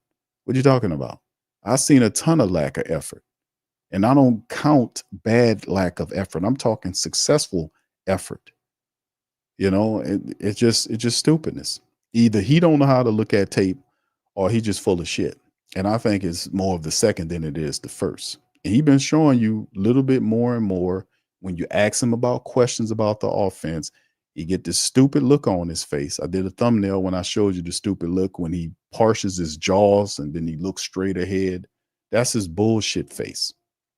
Because he don't do that when he talk about the defense or the special teams. He talks with confidence. But when he goes to talk about the offense, he got this stupid face that he shows where his cheeks get parsed like that, and then he just stares straight ahead. You know, that type. I was like, yeah. Because I read it, man. I can see when I can see the man on. No, you ain't it, brother. We're gonna send you back to where you belong in special teams land after this. So don't worry, you're a little bit out of touch right now, but in a little bit you'll be going right back to what you've been doing for years, being a special teams coach, fussing at punters and shit like that. That's more your speed, sir. We're gonna send you back to where you're comfortable at right there. Okay. All right. Appreciate you for your service. Thank you for what you did. We're gonna send you back to where you belong in a little bit. All right. Anyway, big ups. What's up, Sean? Big ups to my brother Sean. Mr. Savage says we're cooked. Please rebuild. Anyway, Merry Christmas. Take hand clap for you, brother. Hand clap for you. Shout out to T Dirty. What's up, T Dirty? Shout out to my brother T Dirty, man. Much love, bro. All right. What's up, OG to the third degree? Big ups to you. Black and Gold says, Black and Old Gold says, Q would prefer, he says, who would you prefer the Saints to draft as a QB and hire as a coach? Well, ideally, I don't know if we'll be high enough to get one of the top guys, you know, that'll be available. I know the top two guys they're looking at are Shedeur Sanders and Cam Ward. And a lot of people anticipate them to be gone within the first 5 picks. Then, of course, if you were fortunate enough to get up that high, and sure, because a lot of people anticipate Sanders, to be gone. And even if the Saints were there at that pick, I don't think Deion Sanders would allow him to come to the Saints. I'm just being honest, because that's the whole thing too. If Deion don't like who you're going to, because he wants them guys to play in Shedeur anyway, to be in the top-notch situation, whereas Oakland, or not Oakland, but Las Vegas would be perfect. I think they like the Raiders. The Giants would be very interesting too, because it's a big market team. But to the Saints, I don't know if Deion would even let him come down here, because it'd be a question about, what are you doing drafting my son? What about Derek Carr? What are you doing with him? It'd be that type of situation, because he don't want his son to go to a screwed up environment. And I'm not mad about that. I know he wants to look out for him. So, yeah, but I don't know if the right quarterback would be in the draft for the Saints. Those are the two top guys you're looking at, Cam Ward and Deion Sanders. These other guys, I think they're not on that level. I think some of these other quarterbacks they have are actually pretty good, but I think they have a lower grade in terms of where you would draft them at. And my pick, I guess I would definitely like the offensive coordinator from the Detroit Lions. I would like him, but then again, he's going to be very sought after, and I don't know if the Saints would put up the money necessarily to hire the man. He gonna more than likely want to come in and bring his own quarterback in here. The Saints have all these weird money restrictions, and depending on who he's gonna be working with, Mickey Loomis, is Mickey Loomis gonna be trying to and we know the answer is yes. He's gonna try to pick coaches that will keep his stupid ass vision of trying to keep the Saints on this current trajectory in terms of the cap situation, keeping these contracts. Because a lot of these players, the truth of the matter, the Saints could either release them and have to use younger players to replace them. And it's tough doing that, because if you're restricted, you're $60 million in the red, what you doing trying to release a Cam Jordan or Tyrann Mathieu or any of these older players? You're stuck with them, right? You're just stuck with them because you can't trade them. Who's going to give you fair value for a Ty? You're not going to get a fair value on trade for Tyrann Mathieu or Cam Jordan. And you say, okay, just trade Derek Carr. Who's going to take him? Then teams are not going to take Derek Carr on an escalating agreement, and he's getting older. His money's going up as the contract is getting older, and he's getting older too. So it's an escalating contract with an older player who keeps getting hurt. That is not a good trade chip. You're not going to get value for him. And then the money situation is crazy behind Derek Carr too. And I just don't think Mickey Loomis is going to cut him, designate him a post, cut or whatever the case may be. I just don't see him doing that. I just don't see it happening. So I don't know, it's weird situations like that happening. But Ben would be the guy I would pick. Another choice there's a couple of guys. I'm going to do a show on it and throw a few of these guys up here. But I prefer offensive, man. We did the defensive thing, unless it's a phenomenal mind, defensively speaking, that understands the principles of the offense and how to challenge them and knows how to pick guys to compete. And I do like a guy like Brian Flores. I'm not going to lie. I think Brian Flores has D'Amico Ryan's potentiality. I do. When you look at what he got a head coaching pedigree a bit with the Dolphins. He went over there and showed what he can do. Everywhere he goes, he gets them together. I think Flores, where is Flores? With the Vikings right now? Is it Flores with the Vikings? I think he's with the Vikings. Isn't he running the defense for the Vikings? Where is he at right now? Wherever he goes, man, shit snap together, man. They get on another level because the dude's really good. He's a really good communicator. He's young enough where he can relate to the players. He's a no-nonsense type of personality, and he's really sharp, So with him having that opportunity that he had with Miami, it was just a messed up situation because that guy was out there trying to tank, and he was telling him to tank games. They was trying to do some finagling stuff. He got a lawsuit on their ass, and then he got back in the league. He's still doing his thing. So I like Brian Flores, man. I think he got some sneaky good potential, like a D'Amico Ryans type, galvanize and force for a team. I like that. I like that guy. I think he can be something special for the Saints if they're looking in that direction. But I know he's a defensive guy. But outside of that, my first choice is offense because our offense been stinking. It's been sucking. We need a guy that really understands that. Mr. Savage says, Q, I still have faith in Riley. Just needs time to develop. What do you think? I think that's the point. He's just a rookie. But you gotta. A lot of people looking at Riley say Riley ain't it. It's hard. You can't gauge him after 1 year, and you put the starting quarterback out there, he'll struggle like Rattler did, probably worse. Like I said, it's tough when you have an offensive line that is not protecting them. If you go back and watch that tape yesterday about the Green Bay game, you'll see everything I saw. The Saints offensive linemen from the first series, guys were getting back there on them guys, forcing them out of the pocket, that kind of stuff. He couldn't even set and throw. He spent a lot of time sliding, moving, scooting outside of the pocket. He couldn't get comfortable. And it just festered during the game. And the Saints could not provide a steady running attack to balance off of them. And then what happened is the offensive linemen didn't do their jobs, and it really fell on the quarterback, the rookie, to try to make some plays. And, of course, it's going to end like that. That's a part of the game. They fell right into the Green Bay Packers' hands. It went just like that because the Saints had no counterpunch on nothing the Packers were doing. The offensive linemen could not have a letdown performance like they had in the first half of the Washington game. You could not do that. But the first half of the Washington game became the full game for the Green Bay game. Like I keep telling people, man, the Saints' offensive line is not as good as you think they are. Especially Cesar Salad Ruiz and Eric McCoy, who's getting hurt a lot. He keeps getting hurt. It's a physical season, but at the same time, we're paying these people a lot of money and they need to produce. If they can't produce, they need to get the F up out of here, man. This is business. It ain't got nothing to do with personal. We trying to win something. We ain't got time to play games with these people. Either you get it together, you got to go, man. Lucas Patrick shouldn't have even been a starter. Cesar Salad got one good year. He got the contract on there, and he stays stealing money from the Saints. That guy stays stealing money. That's why I call him that. God damn it, he proved me wrong. Come on here, Cesar Salad, and explain why you keep getting beat every other goddamn play. You act like you don't know who you blocking. You look weak at times, guys pushing you to the side, turning you into a cheap revolving door. I mean, come on, man. Tape don't lie. I don't know what Rizzi talking about, man. He full of that bullshit is what I'm saying.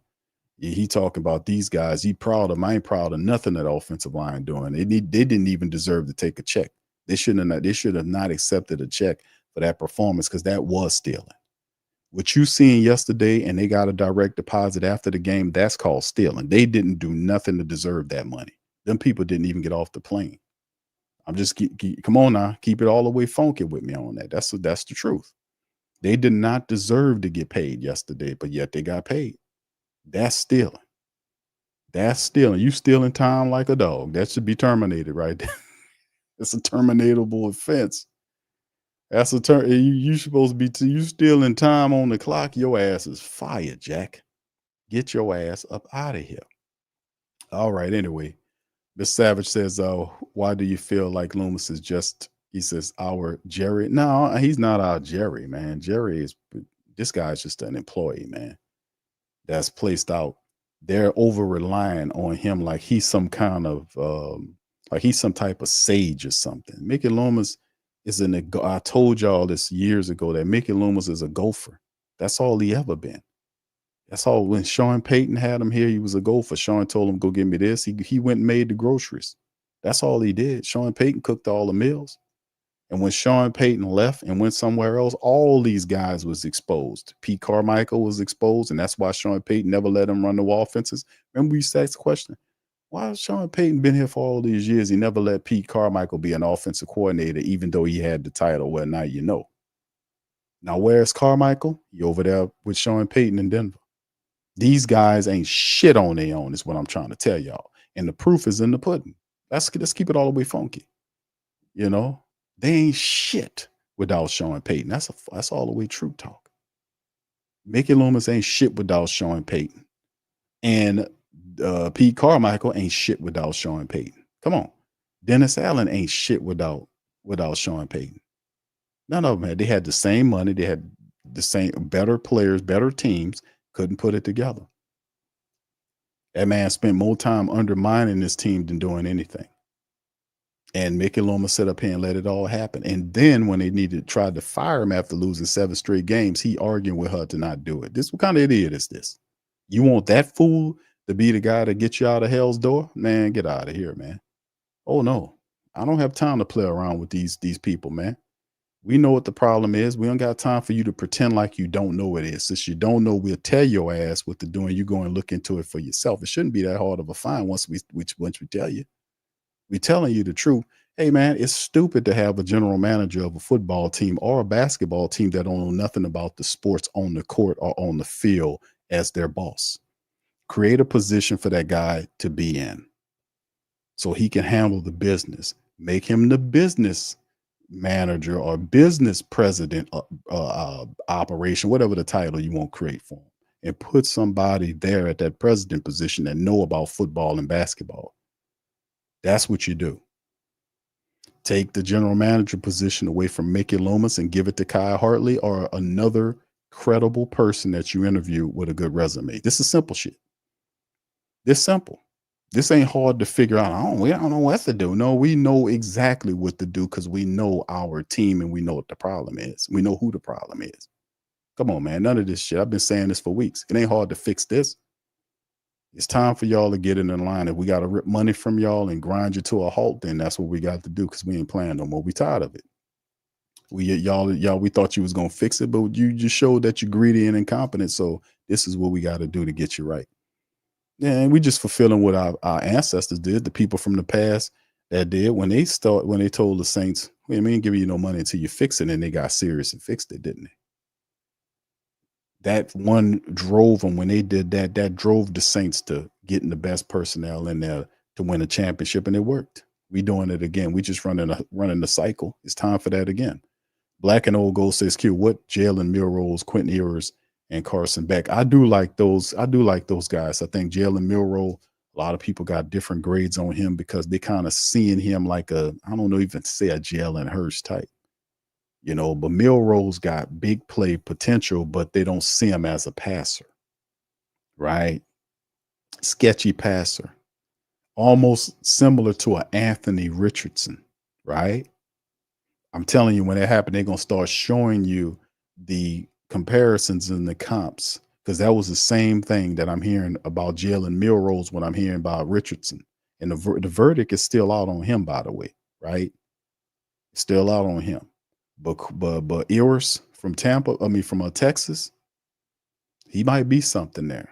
He might be. I think his play, he played really solid for Texas this entire season. And he did that with Manning's boy on his back. You know what I'm saying? With Manning's boy on his back, he still played big. So he needs to be a guy that you pay attention to. You know, pay attention to him because he, like I said, that guy had Arch Manning as a backup on his back, and he just need to have a bad game or 2 bad games, and they yanking him, putting Manning's son up in there, putting Cooper's son, that's Cooper's boy, putting him in there. But look how Quentin handled it though. He played big, and he deserves some respect. That he should be considered inside the top 3 to 5 quarterbacks in the draft. So yes, he's a guy that you need to look at too. But see, his stock will go up depending on how he plays in the college football playoffs. That's what his stock will rise depending on his play when the playoffs is over with in college. Then you'll see him place there because they're waiting. That's all they're waiting to see, how he handles the big spotlight. So is he as good as what you think you are? You'll see him in the conversation. Some people, depending on how he played, might even put him just above Cam Ward. Now, I like Cam Ward a lot, but Cam Ward had some bad performances toward the back end of college, the regular season. He didn't look too good. He kind of, at one point, Cam was up there, but he had some bad performances. It kind of dropped him a bit. So, we watching to see what happened. And Beck is hurt, isn't he? I want to see Carson Beck. Isn't he injured? But he's another quarterback. I don't know. He's an interesting one. He could play, but I don't know if you would consider him like a first-round draft pick type quarterback. He might be something in the later rounds, second and back. I don't even know, late second, somewhere in there. But yeah, Quentin is another dude you're looking at right now. So yeah, there's a couple of these guys we're looking at, man, that I've been paying attention to, man. It's that time of the year, All right. Thank you for that, brother. Appreciate you, man. Any more questions? Giovanni, what's up? Giovanni says, has Gail done us a disservice by acting too slow, Q? She counting on her guys, man. To see, the crazy part about it is this got to be to a degree a little. And listen, let's look at it like this too, because Gail is relying on her dead husband's guys. And I said this before, but I also threw this look on it too, family. Think about it like this. She's relying on who he said to her would be the people that you could trust, that would make the right decisions, right? And she loves her husband and she listened to him. She was the one teaching her the game. When he was going to these meetings, Gail was right by his side, going in the meetings, in the NFL meetings, the owner meetings, and all in the NBA meetings. He was sick at that time, but he still was making business moves. Prior to him even passing away, he was making business moves. He did the brewery thing. He did the beer thing out there. Had the beer going on because he got tired of spending all that money on beer. So what he did was he bought that beer and he used the beer that he bought to furnish in his stadium. And he saved a ton of money doing that. That little dude, that old man there was crafty as you can get. True New Orleans. But at the end of the day, he left her this staff, right?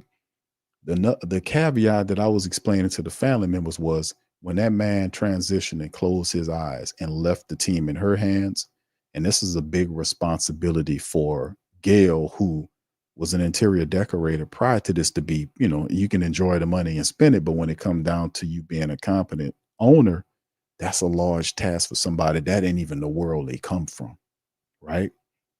And she relying on these guys.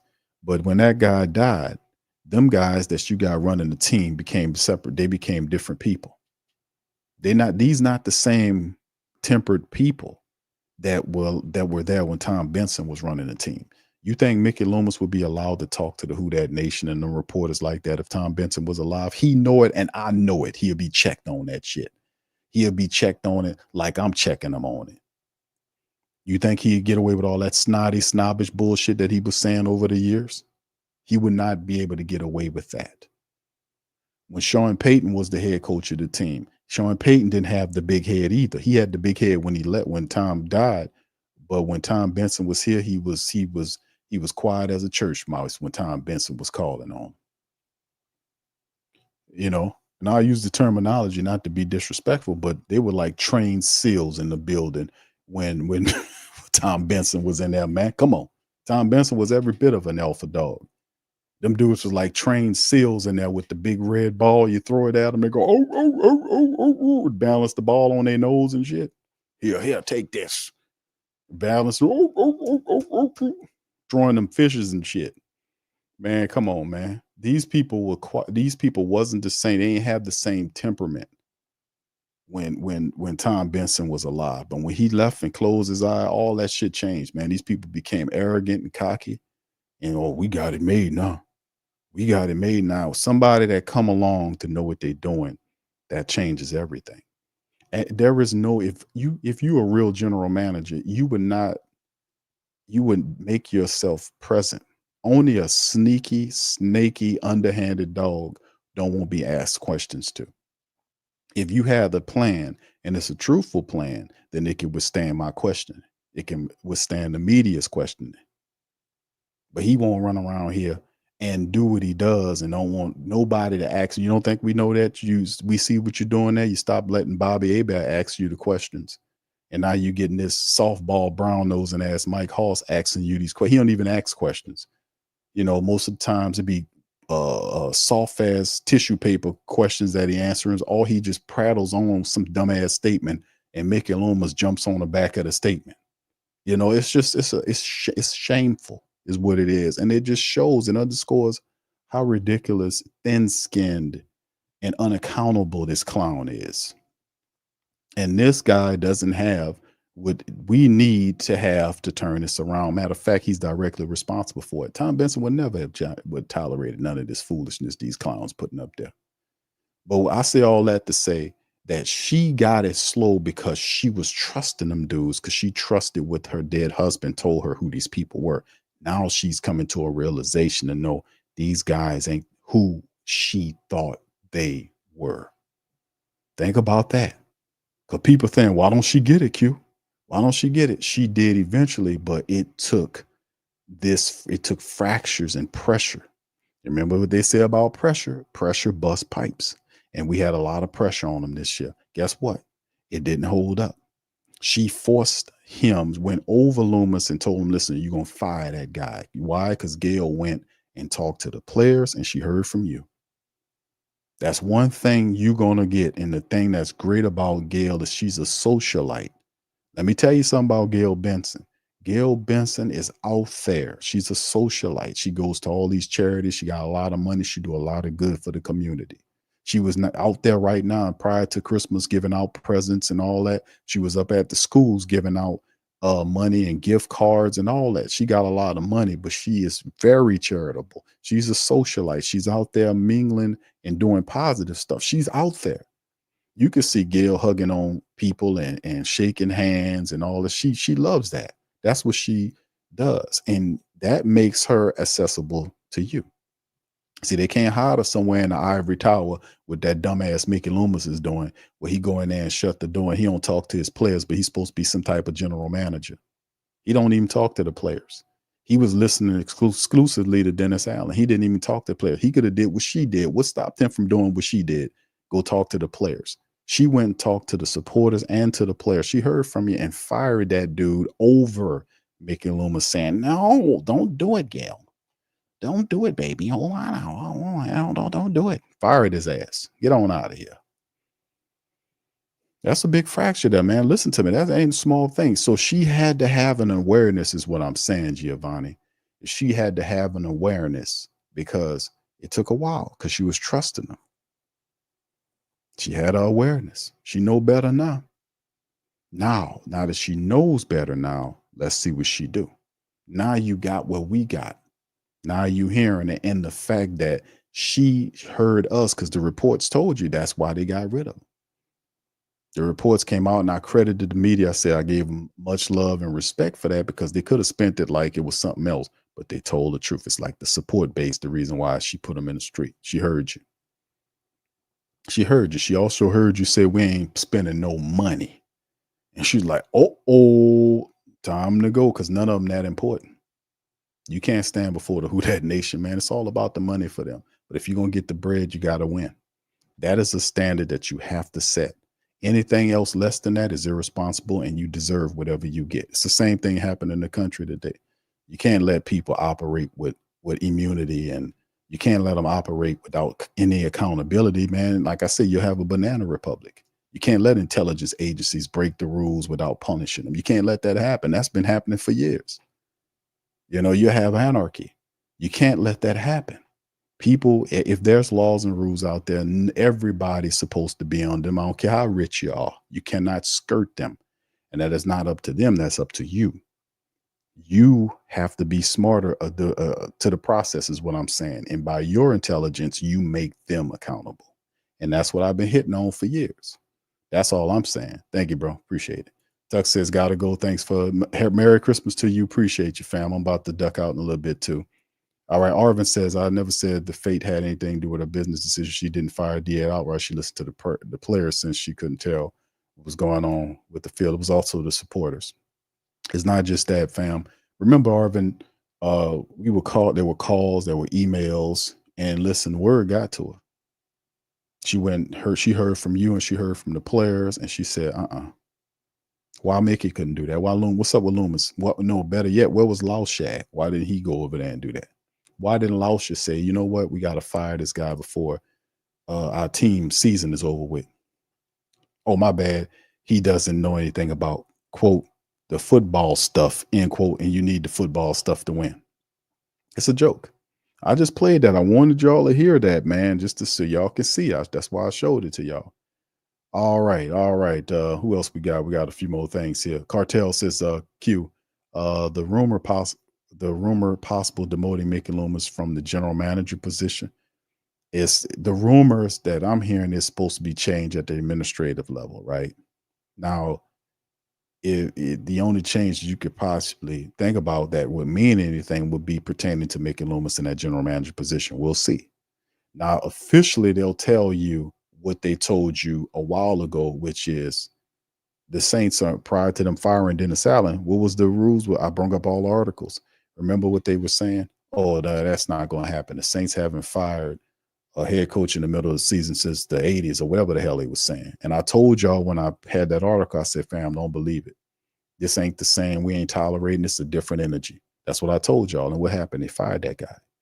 Because it's not based on what they say, it's what you say. That's why I keep telling people over and over again. It's not about what they say, it's what you say, because you drive it. If whatever you want, you're going to get it. You just have to stay disciplined, stay on goal, and you'll get everything that you want. Simple as that. As a collective, that's how you operate. You get everything that you want. Just telling you real. It's not about what they say, it's what you say. Because you have all of the power. Because you have the money. And they want what you got. So they gotta placate to you. And if they know you pissed, they gotta make better football decisions, which means they gotta bring in better people. Simple as that. It's not about what they say, it's about what you say. I've said that for a while. All right, Cartel says, Q, why can't Gail make the same decision with Loomis? I think I just covered that. I think I talked about that. Hemisphere says, Q, Duncan reported last Jags game that Gail asked Mickey why the team looks like they don't have a plan. If changes need to be made, she keeping an eye on it. Indeed, he was just lying. Remember I told y'all that when we played the interview, and he said, I talk to Gail almost every day, every other day. I talk to her about the team. What is he saying to her? Y'all think he's saying?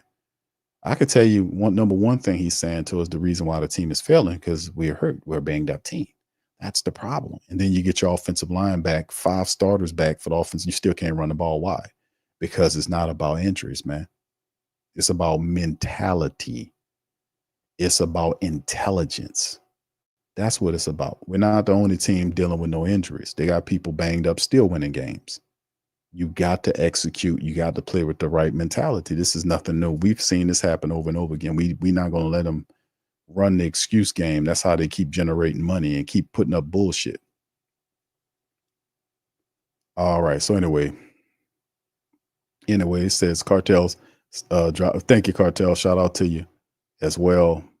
Joseph, shout out to you, brother. Good to see you. Anyway, like I said, man, that's some interesting thing to drop on y'all, man. On Christmas Eve, man, we talking black and gold. We talk black and gold anytime, man. It could be New Year's Eve, Christmas Day. It don't make a difference, man. We die hard black and gold. It's what it is. It's how we get our, this is how we gel. This is how we do our thing. But anyway, Listen, man, I'm just going to get ready to get on up out of here, man. I'm going to chill. But listen, I just wanted to give y'all a shout out, throw those few solutions at y'all about the team and telling y'all to keep your heads up because it's 5-10 team, but at the end of the day, this is necessary. This is necessary to get the growth that we need to go to get when we need to be in the long run, right? A little growing pain is necessary. It's just what it is. All right. So anyway, with that being said, man, I'm gonna get out on that, man. I appreciate y'all, man, for being here. I want y'all to have a fantastic Christmas, man. Much love to y'all, man. I hope y'all doing y'all thing, man. Quickly before I go, man, what some of the stuff that some of my people want for Christmas, man? What is throw a few gifts, man, in the chat. What are y'all guys thinking for Christmas, man? What are y'all in particular, you particularly want for Christmas? Throw it in the chat. Let me see a few things. What are you after a long year doing what you're supposed to do, handling the business? What do you want for Christmas? Let's put it in the chat and see what the family members say, man. Let's hear what you guys think about what you want for just one thing. What do you want for Christmas? What do y'all want? Hemisphere says Q. Let's get round table. Yeah, I'm gonna work on that, brother. I was thinking about during the season. We're gonna work on that. All right, Wendell, what's up, bro? Says, by the way, valid point, Q, with the need of leadership and it is, bro. That's appreciate the comment, but that's what it is. You know, you look at any successful, it don't matter what it is. You know, the right mentality is needed. Success is a mentality that is not dictated by injury. You know, if you got teams failing because of injury, that means intelligence is locked in on a handful of players. And that's why the level of the play is dropping, because only a certain amount of players have the intelligence on the team. And when they're there, you see the boosts go up. But that's a problem because everybody, even though you might have different ability levels, the intelligence of the playbook and how to execute properly and the right mentality is needed throughout the team. So if only certain players get it, that's not how it works. Because if they fail or they get hurt, that intelligence is not there anymore. So that's not a correct, successful way to build it. High IQ play, doing what you're supposed to be, being ready, prepared, and executing properly. Man, that's what we need here. And I just don't see that currently with the Saints. All right. T-Roy says, I got it already. Possum stew. All right. Possum stew. That's a good one. That's a good one. That's a possum stew. Okay, you got it. That was the one you wanted. All right. That's good. Sean says the Mickey Loomis pink slip. Okay, that's a good one, Sean. Mr. Savage says a rebuild. Okay, that's what you want for Christmas. Arvin says Mickey to get fired. Okay. Dramal says Mickey to get fired. Okay. Chantel says I want a black and gold Super Bowl. Let's go Steelers for Christmas. All right, you might get that for the Steelers. You know, we'll see how they keep playing here, man. We'll see. All right. St. Doug says the best offensive line in the NFL. All right. Cool. Cartel says I just want the entire Great Saint think tank to be empowered and wise and moving forward. You heard me. Amen to that. Let's give you a clap on that one, brother. Cartel thinking about the whole collective. I see what you got going on there. Mr. Savage says to beat the Chiefs by 30. All right. LM says Trevor Penning working at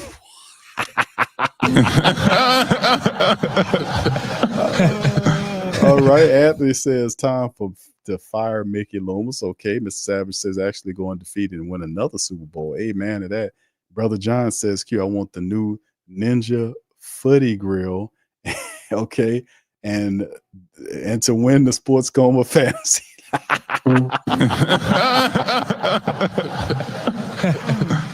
don't know where you is, John, but you might be. I didn't do really good at all this year, man.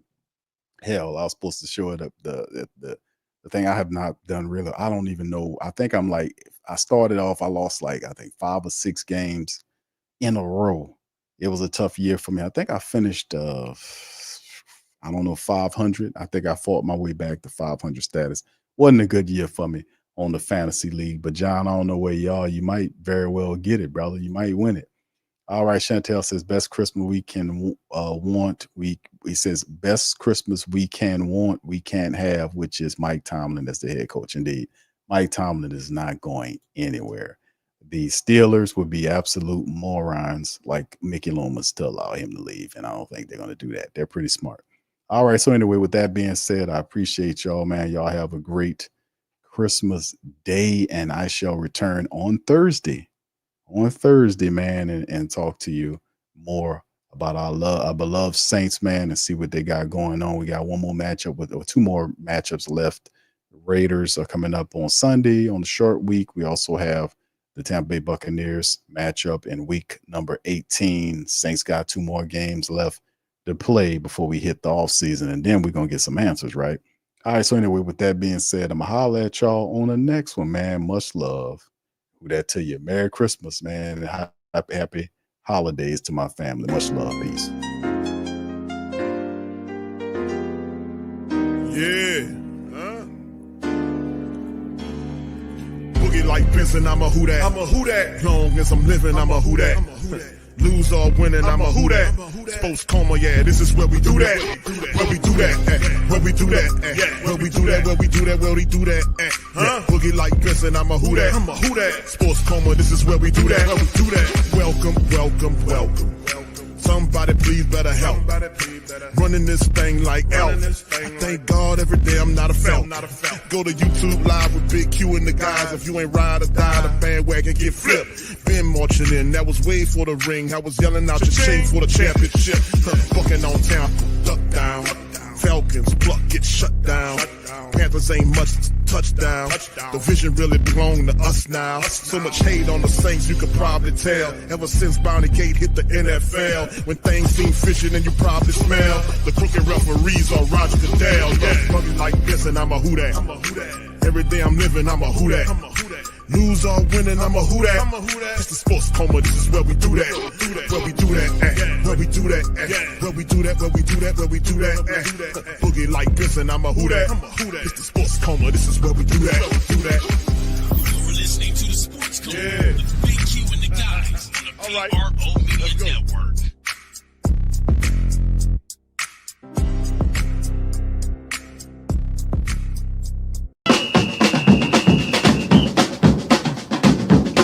Say they gon' beat them Saints. Who that? Who that? Who that say they gon' beat them Saints? Who that? Who that? Who that say they gon' beat them Saints? Who that? Bet Online is the world's most trusted betting platform and your number one source for online betting. From the earliest odds to in-game live betting, Bet Online provides you with all the action, the ability to watch the games as they happen. With the largest selection of odds on everything from football, NBA, and college basketball, NHL to UFC and MMA. Head to Bet Online today to get in on all the action with America's most trusted site for online wagering. Bet Online, the game starts here.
WhoThatDaily.com. That's right, TheWhoThatDaily.com. Your one-stop shop for everything New Orleans Saints, New Orleans Pelicans, LSU Tigers, even the top flight boxing news. So if you're a Who That and you're looking for a place to stay up on your team, WhoThatDaily.com is your site. TheWhoThatDaily.com for the sport Who That in all of us.